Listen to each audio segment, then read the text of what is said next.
aqui que muitas das vezes nós esquecemos, né, de louvar ao Senhor, ou até deixamos, né, as coisas do Senhor para o benefício próprio da gente. Ou às vezes, muitas das vezes, né, pensamos no nosso lazer, né?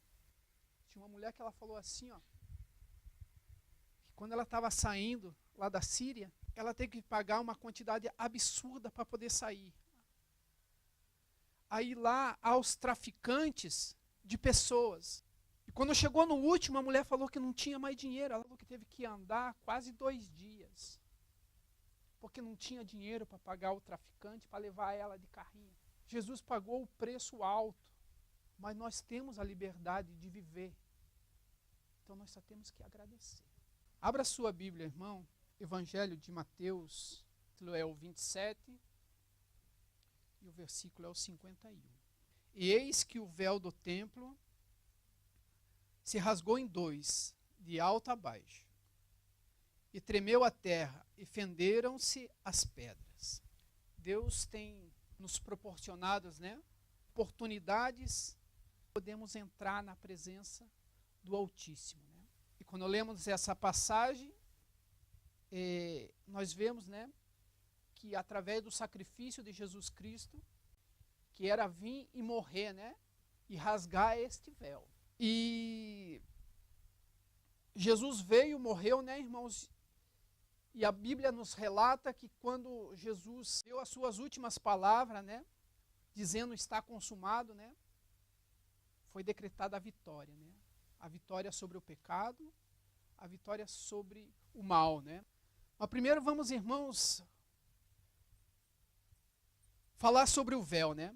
O que simbolizava o véu? O véu simbolizava, irmão, a separação entre o pecado e Deus. Né? Abra a sua Bíblia lá, Êxodo 26, 31. Depois farás um véu de pano azul e púrpura e carmesim e linho fino torcido, com querubins de obra-prima se fará. E os porá sobre 4 colunas de madeira de cetim cobertas de ouro, sob 4 bases de prata. Seus colchetes serão de ouro. Pendurarás o véu debaixo dos colchetes e manterás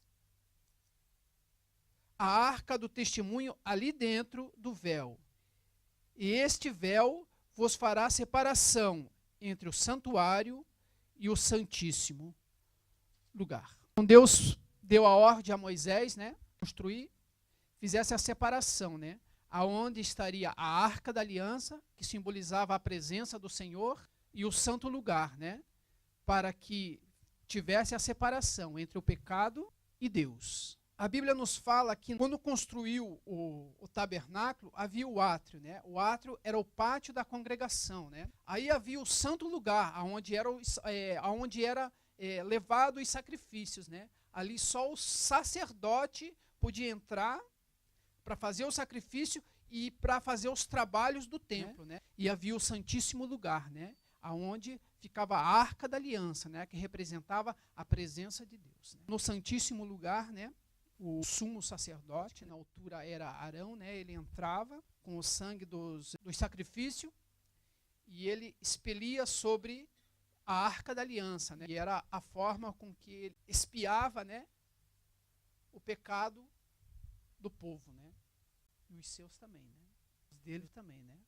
Porque ele era ser humano normal, né? Hoje não precisamos mais fazer o sacrifício, né? O acesso a Deus nosso é possível através do sangue de Jesus. Hoje nós temos acesso a Deus, nós não temos livre acesso a Deus, nós temos acesso a Deus pelo sangue de Jesus. E não precisamos mais do sumo sacerdote, ou que o sumo sacerdote a cada ano entrasse lá e fizesse expiação pelo meu pecado e pelo seu pecado. Porque Jesus, irmãos, quando ele falou está consumado, ele morreu e deu um terremoto, e a Bíblia fala ali, fendeu-se as pedras, o véu se rasgou de cima a baixo. Agora nós temos acesso, mas através do sangue de Jesus. Através, irmãos, de Jesus que está assentado à destra de Deus. A Bíblia nos fala, Jesus é o sumo sacerdote agora. Então o nosso acesso a Deus é através do nosso sumo sacerdote, Jesus Cristo. Que na antiguidade buscava-se o sumo sacerdote para que ele fizesse a expiação dos pecados e orasse ou fizesse alguma coisa para que Deus abençoasse. Aí quando precisamos de alguma coisa, recorremos a quem? Jesus. Por isso que ele veio ao mundo, irmãos, fez muitos milagres. Para provar também para as pessoas que é através dele que os milagres vão acontecer na nossa vida. É através de Jesus, através do sangue de Jesus, através do sacrifício, porque a Bíblia nos fala que ele levou sobre si todas as coisas, todas as nossas enfermidades. A Bíblia nos fala, irmãos, que ele carrega o nosso fardo e que o fardo dele para nós é leve. Então ele fala, irmãos, para que buscamos a ele, não simplesmente queremos fazer as coisas por nossa vontade ou buscar coisas em outros lugares. É ele, irmãos. É ele, Jesus Cristo, que nos sustenta. É através de Jesus Cristo, irmãos, que as bênçãos do Senhor, as bênçãos de Deus que já estão preparadas nos lugares celestiais, vão se derramar na nossa vida. E por que muitas das vezes queremos fugir, queremos acreditar em outras coisas, muitas das vezes queremos acreditar nos nossos braços, muitas das vezes, irmãos, deixamos as coisas de Deus de lado. Tá? É Ele que vai fortalecer. Jesus é o nosso sumo sacerdote, né? Aí eu fui buscar lá Hebreus. Abra a sua Bíblia, lá em Hebreus, irmãos. Capítulo 10, versículo 11. Essa parte aqui, desde o capítulo 7, se não me falha a memória, vem falando sobre Jesus como sumo sacerdote, né? A Bíblia fala que ele foi constituído, né, sumo sacerdote, como foi o Melquisedeque, né? E é uma história, esse Melquisedeque é uma história muito bonita, né? Uma pessoa que não sabia da onde vinha, não sabia seu pai, não conhecia seu pai, não conhecia sua mãe, não sabia quando ele nasceu, quando ele morreu, não se sabia nada. E assim é com Jesus Cristo, né? E esse Melquisedeque, ele era um sacerdote, ele era um rei, irmãos, que quando Abraão foi lutar lá e Abraão venceu os reis, Abraão foi e deu o dízimo, deu a 10ª parte de tudo que ele tirou e Abraão deu o dízimo a esse Melquisedeque, né? E ele foi constituído um sacerdote, né? Assim é com Jesus Cristo, né? É um rei, é um sumo sacerdote que jamais morrerá, né? Aqui, irmão, nessa passagem vem falando, nós já vamos ler, mas nessa passagem vem falando o que acontecia. Normalmente os sumos sacerdotes, que era levantado Arão, e aqueles que eram levantados na sua vida toda, eles eram homens que nasciam e morriam. Mas vem falando aqui que o sumo sacerdote Jesus Cristo, irmãos, ele jamais morrerá. Eles faziam o seu trabalho e de repente, irmão, eles morriam e um trabalho novo recomeçava. Mas a Bíblia nos fala que quando Jesus Cristo passou a ser o nosso sumo sacerdote, o trabalho agora é contínuo. O perdão dos nossos pecados é contínuo. Ele, como nosso advogado, irmãos, é contínuo na presença de Deus, porque Ele está à destra do Deus Pai, intervindo ao nosso favor.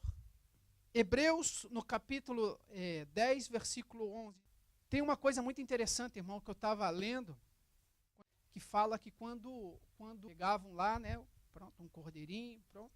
Há uma coisa muito interessante, irmãos, que fala aqui, que quando as pessoas iam sacrificar, elas lembravam do seu pecado, né? Cada vez que iam sacrificar, e aquilo, se calhar, ia corroendo, né? As pessoas ficavam mal, aquelas coisas, né?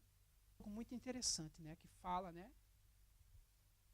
Que quando uma pessoa vai lá, agora perante Jesus, e se arrepende dos seus pecados, né?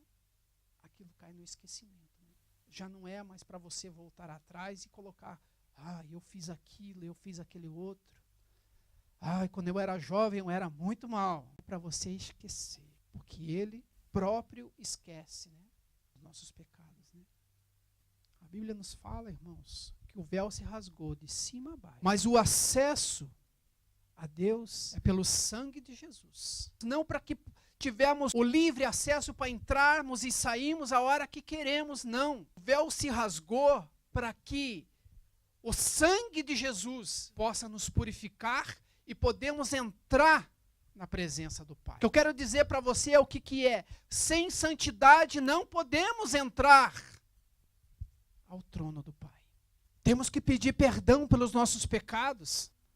Temos que pedir perdão pelas nossas falhas, pelas nossas murmurações, por tudo que anda atrapalhando. Não podemos querer entrar na presença do Pai com o nosso coração amargurado, com o nosso coração triste. Não podemos entrar na presença do Pai, irmãos, com a nossa cabeça pensando nas coisas que vamos fazer. Não podemos entrar na presença do Pai pensando no que o vizinho está fazendo para você. A alma tem que estar preparada para entrar na presença do Pai. E isso como é que fazemos? Através do sangue de Jesus, pedindo perdão. Como vamos ser abençoados, irmãos, se não abençoamos? Como vamos ser abençoados se ainda se entristecemos com as pessoas? Como vou ser abençoado se ainda estou de mal com meu amigo? Como vou ser abençoado se ainda estou no pecado?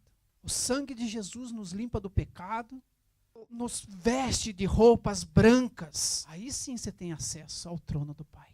Através do nosso sumo sacerdote. E sabe o que acontece, irmãos? Você começa a ter paz, você começa a ter alegria, você começa a ter prosperidade. Tudo aquilo que você vai fazer começa a dar certo. Irmão, você muda a sua forma de agir com as pessoas. Você consegue perdoar. Você é perdoado. Você consegue, irmãos, ser uma pessoa que é a luz para o mundo. Porque se nós estiver com a nossa roupa suja, sabe o que vai acontecer?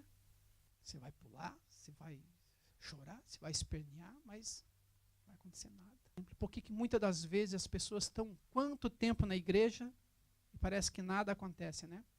Temos que ser fiéis, nós temos que ser dedicados a Deus, nós temos que querer, irmãos, algo com Deus.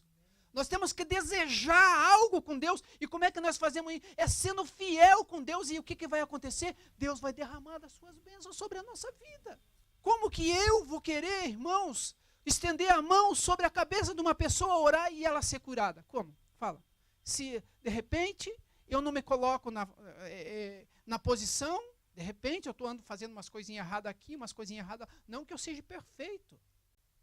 Não que deveremos ser perfeitos.